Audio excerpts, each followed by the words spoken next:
Welcome back into the Pick and Roll NBA podcast with Jet and Sap, presented by Full Press Coverage. We yesterday did our Eastern Conference playoffs preview. Now we're really into what Sap wants to get to, the Western Conference player preview, or the LeBron James Invitational, as it's typically called. In whatever conference he's in, it's the LeBron James Invitational. We now know the seeds in the West.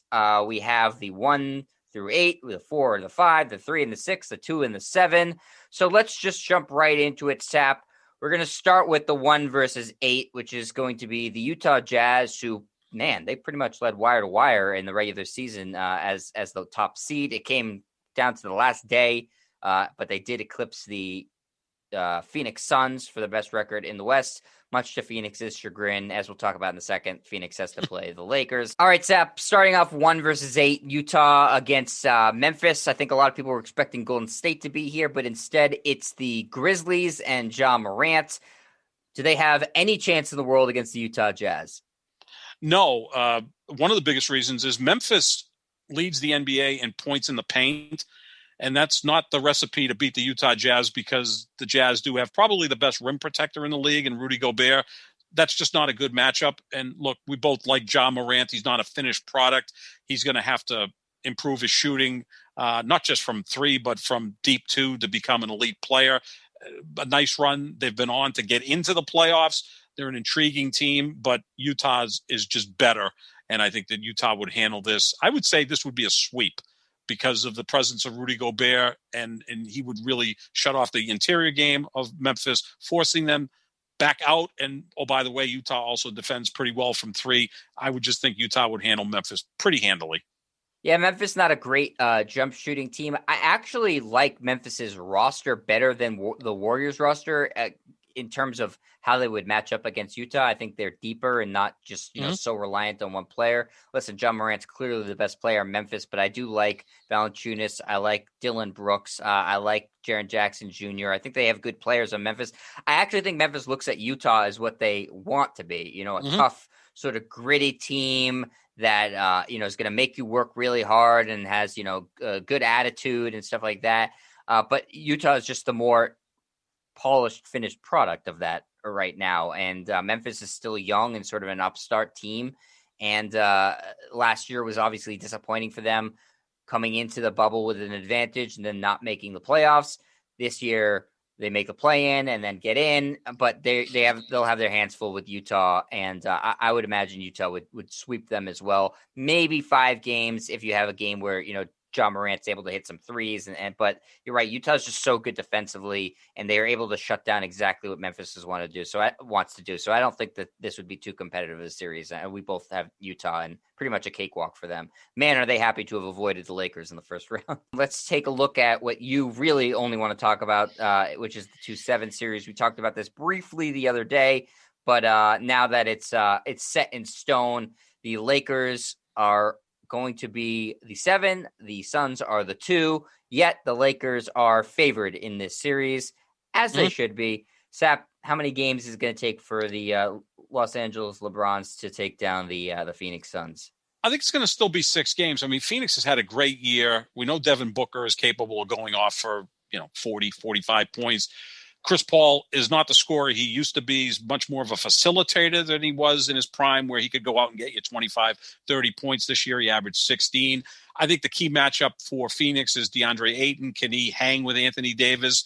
This matchup works out really well for the Lakers, because now they can play Drummond in this series, because Phoenix has DeAndre Ayton, so they can go with their big lineup, which is really impressive. But then they can scale back off of that if it's not working and put Anthony Davis at the 5, and you can kind of fill in the blanks with the rest of their deep bench. I think the Lakers win in 6, and it's going to be a series where they kind of find themselves as they go along, and I think LeBron will look and feel better. And as is often the case with LeBron, the series may get off to a slow start, and then he kind of figures out what is needed and then goes ahead and does it. Almost the way Bill Belichick has done in the Super Bowls. The Patriots in 9 Super Bowls with Bill Belichick as head coach never scored a touchdown. They always would feel out the opposition in the first quarter, figure out what was going on, what was necessary to take hold of the game and then do that. LeBron kind of does that in a lot of those series. Even his first championship, they lost game 1 to Oklahoma City, and then they came back and won the next 4. He's done that a lot. Even last year, first round, they lost to Portland game 1, swept the next 4 games. Round 2, lost the first game to Houston, swept the next 4. He has a way of doing that because, he's playing more with his mind than his body. And I think maybe they get off to a slow start in this series, but he'll figure it out and they'll end up winning in 6. Yeah, I said this the other day. I have Lakers in 5. I just don't. I like Phoenix as a regular season team. I just don't think that they match up well at all with the Lakers in the postseason. I don't think LA is going to have a hard time with them at all. What I'm more interested to see in this series, Sap, is how LeBron James tries to elevate himself in his own narrative. In the Golden State play-in game, he called Steph Curry the MVP of the league, trying to build up Steph and LeBron's accomplishment for beating him. So I'm curious what he's going to say about Phoenix. Is he now going to say Chris Paul should have won MVP? This team, Phoenix, really they should have had the best record in basketball. They're the best team in basketball. LeBron's never faced a team quite like them. Holy crap, if I'm able to beat them, I must be really the best player of all time. So that's what's more interesting to me is not the actual series itself, because that's going to be 5, but what LeBron is going to say to try to build up the Phoenix Suns. I'll get a hold of LeBron, Rich Paul, Maverick Carter. I'll give them some suggestions for that. Maybe it's going to be Monty Williams should be coach of the year. Because he's already said Steph Curry should be MVP. You can't turn around 5 days later and say CP3 should be the MVP, although he's going to praise CP3 and say he does so much for our league. He's the president of the Players Union. He's one of the top 5 point guards of all time. I don't think he's going to go so deep and say that Chris Paul is arguably the greatest player that's never played in the NBA Finals. That's kind of trolling a little bit. I don't think you want to go there. We can, because I think that's truly the case, that Chris Paul is the best player in the league's history that has never played in a finals. Now, Elgin Baylor is the greatest player in league history to never win a championship, but Chris Paul's the greatest player to never participate in the finals. So LeBron will praise the opposition. He'll turn into Eddie Haskell. What's he going to say? DeAndre Ayton's next, David Robinson. Shaq. Why stop at David Robinson? Go to Devin Shaq. Booker's basically Steph Curry. I'm just interested what he's going to say. Oh, okay. No, Devin Booker's a poor man's Kobe. 6'5", a little shorter than Kobe, but has a great all-around game. Yeah, just praise the city of Phoenix. It's a great place. I love the weather. And then after he beats them, he'll talk about either Portland or Denver. Man, is that dry heat really hard for me to play in? It would be tough. It will be tough for me to beat this Phoenix team as he crushes them in 5 games. That's what you do, though. I mean, Jim Brown used to do this. The greatest running back ever would gain 11 yards and take his time getting up and kind of walk his way back to the huddle real slowly. And then they'd hand off to him and he'd run for 39 yards. I mean, the greats try to get in other people's heads. And this is one way that LeBron does it. Michael Jordan used to butter up Charles Barkley and then he'd beat him in the postseason. I mean, it's just, again, LeBron is way more transparent than just about any other superstar we've ever seen in any sport. And he's covered more than any other superstar in any sport because it's 2021 and there's social media and there's around he's the as clock subtle talk as a radio. hammer. Yeah, he's passive aggressive, but then he's very transparent with what he's saying and doing. But yeah, this is a way to motivate him and his teammates, then so be it. So you have them in 6. I have them in 7. 7 and 5. Easy breezy. As we both have the Lakers moving on. Let's go to the 3-6, which is a really interesting matchup. Denver and Portland, who seem to play, it seems like every year somehow. It does, yeah. This is a really good series. Without Jamal Murray on Denver, I think this is a pick'em series, really, Sap. I will stick with the higher seeded Nuggets. I love Portland, but I'm going to stick with Denver and Jokic because they really haven't missed that much of a beat since Murray's gone down. They'll have the home court advantage. They'll have the altitude. I think it's going 7, though. But the best player on the court, as much as I love Dame Lillard, is Nikola Jokic. So I'll defer to the team with the best player on the court. And I think Michael Porter Jr. is going to have a big series here. He's the X factor, Jet. I mean, if he plays the way he's been playing down the stretch, Denver's going to win this series. And the reward for that is a second-round series against the Lakers, which I don't think they really have any chance, especially with Jamal Murray out for the rest of the season. But Michael Porter Jr., you nailed it a few weeks ago when we were relitigating the draft. He came out and you said he could be the third best player out of this draft or the 24th best player out of this draft. I don't know of any player in the league that has such a gap between his ceiling and his floor. Like Kyle Kuzma occasionally has good games, for the most part sucks. With Michael Porter Jr., he's got a lot of really great games and then a lot of no-shows. If he figures it out, he's going to be a great third option for that team to go along with, Jokic, and then when Jamal Murray comes back, be better next than Murray. Year, Sap, he has the skill to be better than Murray. He's 6'10". I mean, there's a lot of times I watch him play. He reminds me of Jason Tatum, right? A 6'10" guy who can shoot and drive to the basket. I don't think he's quite as good an outside shooter as Tatum, but he's as big as Tatum, and he's really efficient at going to the basket. So, yeah, they're a scary team. I'm going to just disagree with you on this. I'm going to go with Portland. Even though they don't have home court advantage, they've been playing really well down the stretch. The issue here is, can Nurkic and the rest of the bigs on Portland contain or slow down the presumptive MVP, Nikola Jokic? I think that's going to be a tough task. It's going to be a 7-game series. I think we can all agree on that. They played a couple of years ago, and it was a 7-game series. I mean, these teams just seem to bump into each other every postseason. Same division. Same conference. They know each other They're always well, yeah. somewhere in the middle, right? They're never a 1 or an 8. They're always in that 3-6, 4-5 type scenario. I'm going to go with Portland just because I think Dame Lillard, is capable of taking over a game even more than Nikola Jokic, because Lillard, is probably the second best small scorer in the league, if that makes any sense, behind only Steph Curry. I mean, Dame Lillard does a lot of things Steph Curry does, almost as well. So I'm going to go with Lillard and Portland in this series, but it's going to be a tough 7-game series. This is the one that's going to fly under the radar because it's not really huge markets or huge brands, but this could be a really fun series.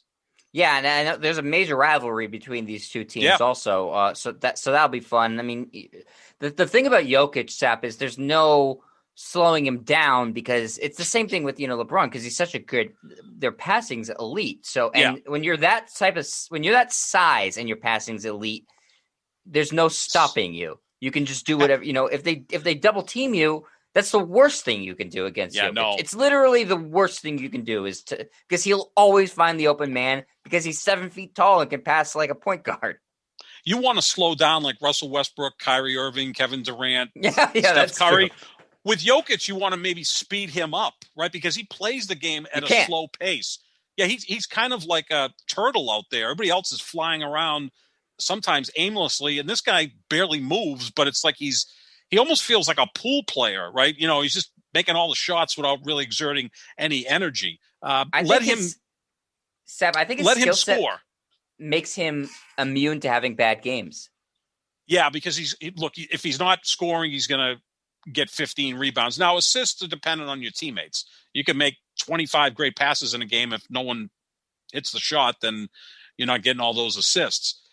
No, he's sensational. He should be the MVP. I know he's now a finalist with Embiid and Steph Curry. That makes sense to me. I think when we detailed our MVP voting, I went Jokic, Curry, Embiid. I think it's going to probably end up Jokic, Embiid, Curry. The players don't give Jokic a lot of love, but the people that are voting are the writers who cover the league, and I think Jokic is going to win, and he deserves it. I know he's not, as dominant as Embiid or as great as Curry, but he deserves the MVP. He's been the most valuable player in the league this year, and he's played a lot of this season without his second best player in Jamal Murray, and they just keep on winning. So his numbers are better than anybody else's. If you look just numbers for numbers, I think he has the best numbers in the league. Without question, he's top 5. He's top 5 in scoring, rebounds, and assists. That's insane. Like that's ridiculous. I mean, that even Larry Bird never pulled that off. I mean, this is like really crazy with what he does. Like a guy that size, okay, he can rebound, but he shouldn't be able to pass that well. Or, you look at some other players and say, Russell Westbrook, yeah, he can score because he's the best athlete on the floor and he's a good passer, but he shouldn't rebound that much. And yet Westbrook's top 5 in rebounding. I mean, they're both kind of like statistical anomalies, but Jokic at least has led to more winning, and I think he does make his teammates better than Westbrook. I do He's think more he has better efficient. teammates. He's way more efficient. I mean, how would those two guys be together? One guy who's going 160 miles an hour, like a road runner, and then Jokic, who's just like Jokic reminds you a little bit of Chief in One Flew Over the Cuckoo's Nest. He's just kind of like walking down the court at his own pace, and they just give him the ball, and he makes the play, and they turns around and walks back the other way. This is going to be a good series, though. I'm going to go with Portland, though, because I think Dame Lillard, he's always dangerous in these situations. I will say if Portland loses in the first round here, I don't know what's going to happen with them. I do think he wants to stay, and I think that's genuine. Yeah. But then I think like McCollum's got to go. Stotts is probably their coach. Probably has to go. Yep. They need to. I've said this multiple times and specifically about both these teams. Sap, they made a huge error not going all in trying to trade for James Harden. Absolutely. Both of them should have tried to trade for James Harden. He would have put them over the top. Yep. These teams would be contending for a championship right now because it's open enough where had James Harden not gone to the Nets and he had gone instead to the Nuggets or the Blazers, that they would have a legitimate case to be talked about as a finals contender. And for whatever reason, everybody, was steering clear of him, except for the Nets, who ended up trading basically nothing to get him. And I just think it was a huge missed opportunity for teams that don't typically track free agents either. Now, I mean, don't you think Denver could have put together a package of Michael Porter Jr., who's better than anybody that Brooklyn traded, and then whatever draft capital and maybe some other assets?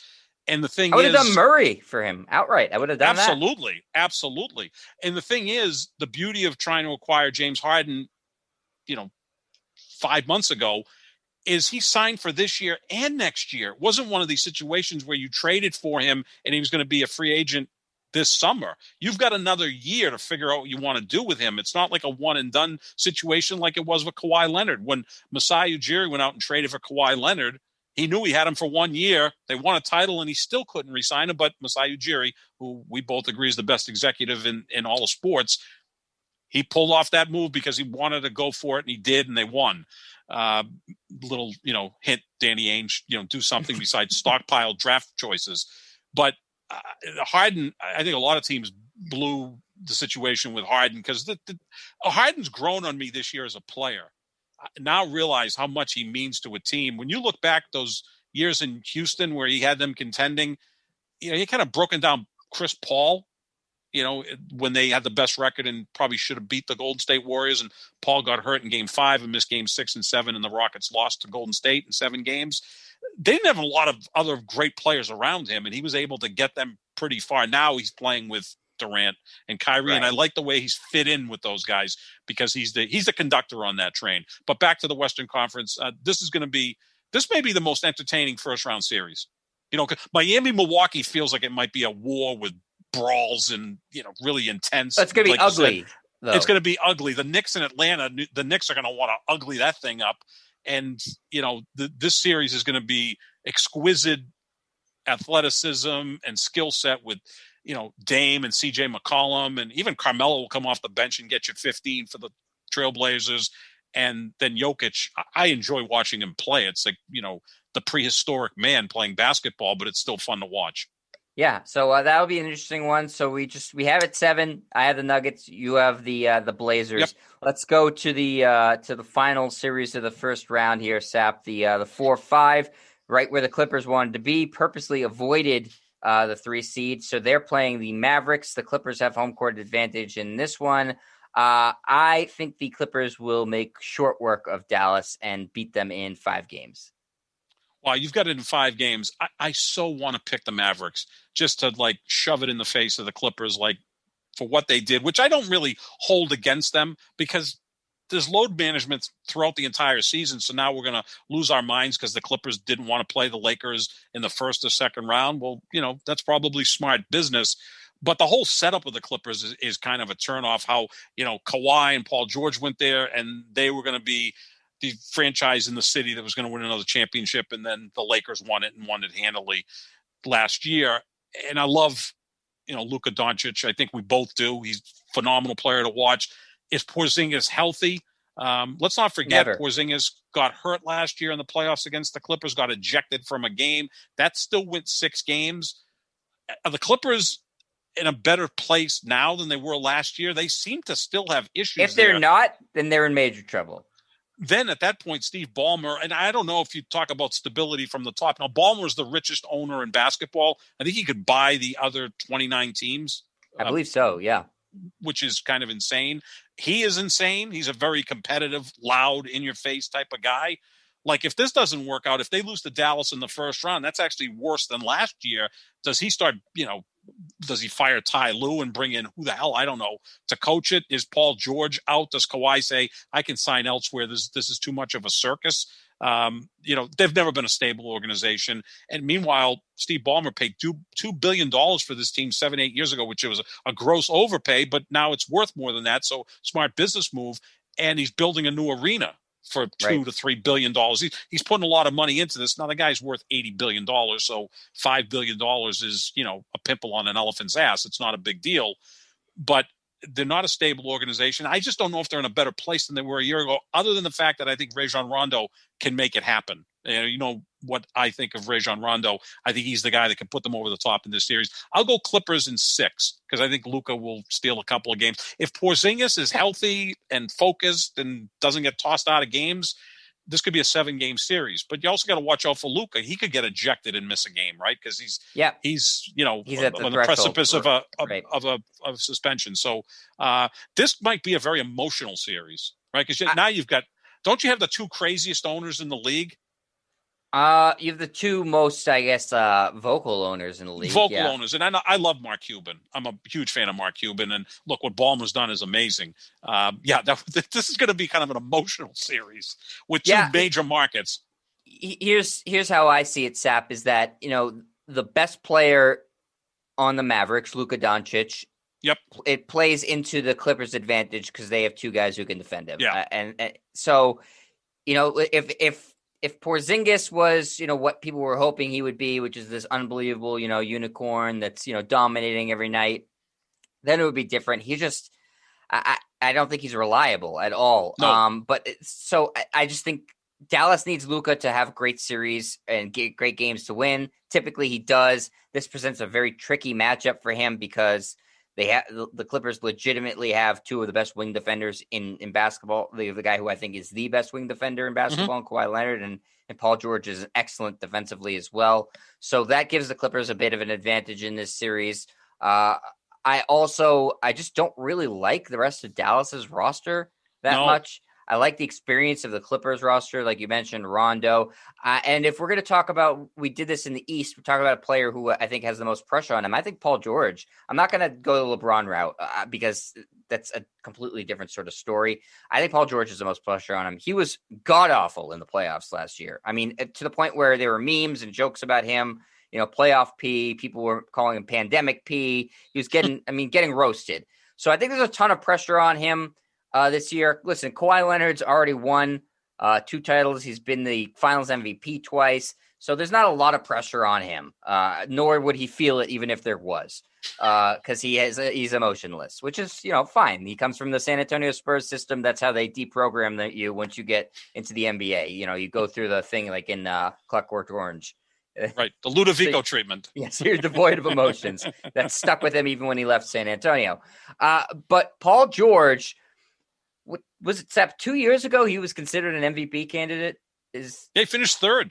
His last year at Oklahoma City, finished 3rd in MVP voting. Paul George, and since then, no one talks about him. No, went to the Clippers and was a disaster in the postseason last year. This year, he's had a nice season, but he was on the precipice of always being, top 10 player. Remember the discussion was, who's better, Paul George or Jimmy Butler? That was always kind of a discussion, because I remember the Celtics were always, they were interested in everybody, but they were interested in both of those players. And Paul George has a better skill set than Jimmy Butler, but Jimmy Butler, I think, is the better player. They're both great defensive players. Paul George is a better shooter than Jimmy Butler. Jimmy Butler's not a real refined shooter, but Butler gets more done. Butler's the classic case of being the guy whose whole is greater than the sum of his parts, whereas Paul George is the classic case of his whole being less than the sum of his parts. Paul George is 6'8", 6'9". He's got a similar skill set to me as Jason Tatum, and he's a better passer and a better defender at this stage in their career. Tatum may get to that point, and he may get to it, by next year. But I can't agree with you more, Jet. there's not even anybody close to Paul George in the Western Conference facing this pressure, simply because I think everyone believes the only team that can beat the Lakers will be the Clippers. Like Utah, okay, best record. No one expects them to win the title. Phoenix, second best record. No one expects them to win the title.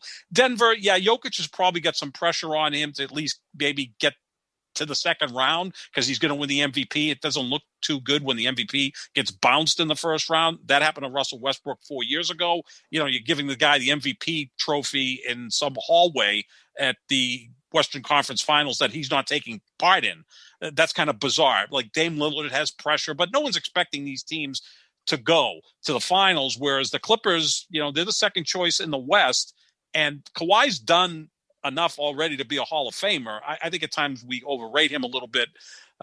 He's almost kind of like Eli Manning. He's had 2 great runs through the playoffs, and we canonize him for that. And there's had some other years where he's just there. A better NBA player than Eli Manning. He is a better player. He is. Yeah, because Kawhi also brings you the greatness on the defensive end. But you get my point. He kind of came upon us in 2014, won the Finals MVP when I don't even know if anybody on San Antonio deserved the Finals MVPs. I just give it to the whole team if that's the case. And then that's why you don't like him, is because he beat LeBron in the Finals. That's what it's coming down to. Yeah, well, he got credit for doing things that LeBron still averaged like 30, 10, and 10 in that series, and they go, Kawhi shut him down. And then in 2016, Iguodala won the Finals MVP. He shut down LeBron, who averaged like 34, 11, and 9. Who's shutting who down? Yeah, I guess that's shutting the guy down. Gary Payton did shut down Michael Jordan for 3 games in the Finals, and everybody laughed when he brought that up during the Last Dance. But that's okay. That's a different discussion. But no, there's nobody close in the West facing the pressure of Paul George. He's got to be a real good number 2 to Kawhi's number 1 for the Clippers to get at least to the conference finals, and maybe they break through and get to the finals. But I can't even think of a second player in the West facing as much pressure as Paul George. And again, we both talked about LeBron, but his is about all-time legacy. Like, if he wins a championship this year, beats Brooklyn in the finals, those who don't even want to have the discussion of LeBron being the GOAT over Jordan have to have that discussion. Right. You don't have to say it's the case, but you have to bring up the discussion. Yeah, Paul George in the playoffs last year, Sap, was just so wildly inconsistent, and his shooting numbers were just horrible. His field goal percentage. I'll read you a couple of these shooting nights he had. 4 of 17, 3 of 16, 3 of 14, 6 of 19, 7 of 19, 4 of 10, 9 of 21, 4 of 16. Just some dreadful shooting nights. Could not throw the ball in the ocean. So he has to play well. It is you look at the skill set and you're like, why does this guy not play well on every single night? Because he can shoot, he's athletic, he's long, but he disappears at sometimes. So this is a big series for Paul George, and a huge playoffs for him. And I think you're right. If the Clippers get bounced early, if they get bounced short of the Western Conference Finals, they're going to make some major changes one way or the other. Yeah, because they've got an owner that's reactionary in Steve Ballmer. I don't think he's there. He should be take his time. This point, right? He spent a lot of money. They moved mountains to bring Kawhi Leonard there, and then they traded for Paul George. Look, Paul George 2 years ago in the playoffs, when he was third in MVP voting, scored 5 points in an elimination game against Portland, right? And that was the night that Dame hit the 40-footer to win that series on Paul George. Meanwhile, Russ had 44 that night. So when your best player has 44 and your second best player has 5, there's a problem there. Yeah, he went 2 of 16 in that game. Amazing. Now, Westbrook can be difficult to play with. I would not want to been Paul George that night looking at Russell Westbrook as I'm going 2 for 16, because I'm sure Westbrook was, saying things to him that we don't want to repeat here on the podcast, because that was a weird mix too, because Westbrook is ultra competitive and, emotional, and Paul George is just really talented guy who's just there. But yeah, no, he faces the most pressure without question. I can't even think of a second. Is CP3 facing pressure? No one thinks they're going to beat the Lakers, and he had a great year, and it was kind of he'll like get knocked for it. He'll get knocked for if they lose. CP3 in the first round. Will. Yeah, he will, but not like Paul George. If Paul George and the Clippers lose to Dallas in the first round, and it's because of him, oh Lord, he's going to face a lot of noise. Yeah, because listen, it's been a long enough sample size if they lose this year in the playoffs Yeah. to know, okay, well, this isn't a combination that's going to compete for a championship. Nope. Period. So, okay, so but I do think that they'll take care of Dallas, no problem. I do too, Which but would, I think it's going to go. I think it's going to go 6, and if Porzingis is healthy and focused, maybe 7. But I do think the Clippers are better. all right. So I have 5, you have it 6, maybe 7. So that gives us Utah, uh, facing the Clippers in the next round, and Yep. the Lakers facing I have the Nuggets, you have the Blazers in that one. So let's talk about that Lakers series against. Let's just do your preview of them and the Blazers. I mean, it's more or less the same thing. I think we both have the Same thing. Lakers. Yeah, I mean, probably 5 games against Portland, 6 against Denver. They'll beat either team. They're just, again, I don't see either one of those teams having anybody to combat LeBron James. Not that any team really does. The Clippers do have better candidates than Kawhi Leonard and Paul George if they meet in the conference finals, but Portland and Denver don't have the manpower to deal with LeBron James. If it's Denver, Jokic, that's not a good matchup for Denver against Anthony Davis and Andre Drummond. Those guys, will be able to, I think, slow down or maybe speed up Jokic.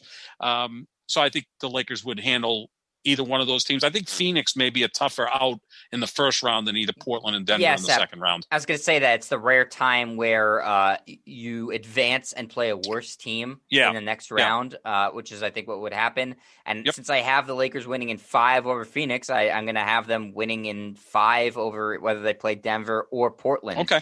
We saw what they did to Portland and Denver last year. They didn't have much of a problem with either of those teams, the Lakers. So why would they have a problem with them this year? I just think that through the first 2 rounds, I think they'll be able to roll.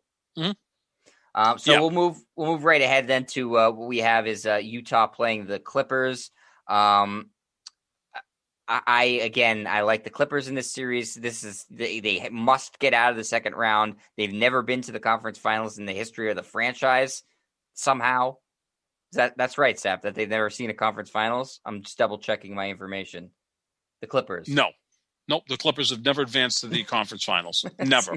Incredible. Now, yeah, it is pretty incredible. I mean, you think just 1 year by chance they'd get there, but no. And they've had some good players. I mean, over the last 12 years, they've had CP3 and Blake Griffin and Kawhi and Paul George. I do think they're going to get to the conference finals. I think them against Utah will be an interesting series. It's going to come down to, like it often does in the NBA, Jet, is 3-point shooting and defending the 3, because both of those teams are really good at both of those things. The Clippers are a really good 3-point shooting team, as is Utah. I think the Clippers will be able to sneak by in 7 games. Now, going to Utah to win Game 7 isn't all that easy, but I think the Clippers will do it. Yeah, I have that going 6 games to LA. I just don't know how to make heads or tails of Utah. I don't know why they're so good in the regular season. I know they're really good defensively. I just look at their roster. Okay, like their third best player is either Joe Ingles or Jordan Clarkson. Yeah. Like it just doesn't. I love Donovan Mitchell. I get what Rudy Gobert is. I'll take Kawhi Leonard and Paul George, but they have to show up. I mean, that's what happened last year in the second round. They just didn't show up for they were. For the last couple of games, and Denver was able to come back from 3-1 on them. Jet, you detailed those shooting performances by Paul George last year. That wasn't just from 3. He was missing a ton of layups, uncontested layups. Yeah, that was his field goal percentage. That was his field goal percentage. I mean, if those are his 3-point percentages, then you can say, well, we just had an off night shooting. There were a lot of uncontested layups, even against Dallas when they won that series, but then more so against Denver. He was just missing layups. Right, and Utah will frustrate him, so he's got to fight through that. I mean, they'll play hard defense on him. Oh yeah, and you got Rudy Gobert, who's a rim protector, so it won't be that easy getting to the rim. But Paul George and Kawhi Leonard are really good mid-range guys, and I think Rondo will help them get over the top and beat Utah in the second round. Yeah, Rondo, I think, will be big in that series, checking Mike Conley, who was actually probably their third best player. I was forgetting about Conley. You always forget about guys on the Jazz. It's just like sort of the nature of the team. LeBron said that, right? Like, yeah. No one was the Jazz playing NBA 2K or whatever it is you young fellas played. The biggest advantage the Jazz have in any given series is that they have automatic home court advantage by Yeah, virtue of the 1 seed and that they've been the best team at home this year. So they have that, but I'll take the talent of the Clippers over the talent of the Jazz. So I'll say the Clippers in yep, 6 in that series. I don't think it'll be easy, but they must advance to the conference finals this they year. have to. They have to. And then they'll play the Lakers in the conference finals, which is what we all thought was going to happen last year, and we kind of all look forward to this year. I really want that to happen because I think it would be an awesome series. I mean, the Mm-hmm. Lakers would have, home court advantage at every game, despite Mm-hmm. being the lower seed. But yeah, I still see the Lakers coming out of that series. As great defensively as Kawhi and Paul George are, I don't think they'll have any sort of answer for Anthony Davis, who would be the Nope. X factor in that series. Maybe LeBron slowed down a little bit, but Anthony Davis, I think, wouldn't be really challenged by anybody on the Clippers. So I will say the Lakers in 6 in that series. Yeah, I think it would be a 6-game series because there's no travel involved. The Lakers will have home court advantage through every game. And the Lakers can also defend the 3, which is really one of the reasons I think that they can repeat, as much as obviously having LeBron James and Anthony Davis, is they really defend the 3 at a very high level. If they ever start hitting their 3s, I think they're almost unbeatable because they're going to get opportunities to get wide open 3s because LeBron creates so much. But yeah, I think the Lakers will win that series. Here's a wild scenario. It's not going to happen. It's likely to happen in the Western Conference, though. Lakers, Clippers. What if somehow the Knicks win their first round series and beat Philadelphia? Just work with me on this. And the Nets get to the conference finals. So you'd have Brooklyn, Knicks for the Eastern Conference, Clippers, Lakers for the Western Conference, and the 2 teams that are the redheaded stepchild of the city, Brooklyn and the Clippers, end up meeting in the finals, while the legacy franchises, the Lakers and the Knicks, who, those cities would be rooting so hard for, get eliminated. That's just a scenario that's not going to happen, especially in the Eastern Conference. In the West, I think it is going to happen. We're going to have an LA conference finals. Yeah, it would be interesting. The 2 most self-aggrandizing cities probably in the country. Maybe Boston's in that list too. Yeah, we're up there. Yeah, we're pretty arrogant too. Yeah, it would be. It's not going to happen. I mean, no, the Knicks just don't have the roster to be able to do that. But yeah, I do believe it'll be LA in the West, and I think it would be a really good series. But I still see the Lakers going in 6 in that, and then we'd have by virtue of what we have in the East, I'd have Lakers against the Nets, and you would have Lakers against the Bucks. Do we want to save what we would pick in the finals there? No, give it out now. Go for it give right it out now. So we'll revisit. Well, you know this, where I'm going, Sap, because I've had Nets Brooklyn for months. And I think the Brooklyn. Nets would win in 5 in that series. Yeah, I don't think they quite have the cachet that Golden State had in beating LeBron 3 out of 4 years in the finals. And I also think this Laker team, if healthy, has a better chance, is better constructed than those Cleveland teams. I think the Lakers will beat Milwaukee in the finals. That would be the Kareem Abdul-Jabbar Memorial game because, of course, he started his career in Milwaukee and finished in L.A., and I think the Lakers repeat as champions, and Giannis comes up short. But oftentimes, these great young players have to break through in steps. Like you get to the finals and lose. It's so easy to always say 6, isn't it? Like 6 seems to be the cop-out, right? At 6 games. Because I want to see LeBron win it at – it's an answer. I mean – you don't think they're going to sweep them? No, I don't think they would. And look, we're back to the 2-2-1-1-1 in the finals. Where the Bucks would have home court advantage. Would have home court advantage, and I want to see LeBron win a title at Staples Center.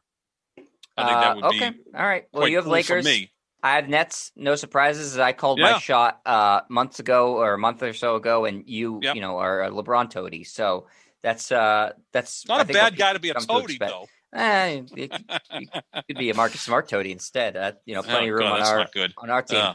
But we will, as the playoffs progress, continue to talk about the new matchups that occur, and we're not just going to say rest on our laurels and say, oh, we already talked about that a couple of weeks ago. We'll still get into the nitty gritty of the matchups as the playoffs continue and talk about the individual games, as there will be plenty of storylines coming out of all that. So make sure you keep it here on the Pick and Roll NBA podcast with Jet and Sap.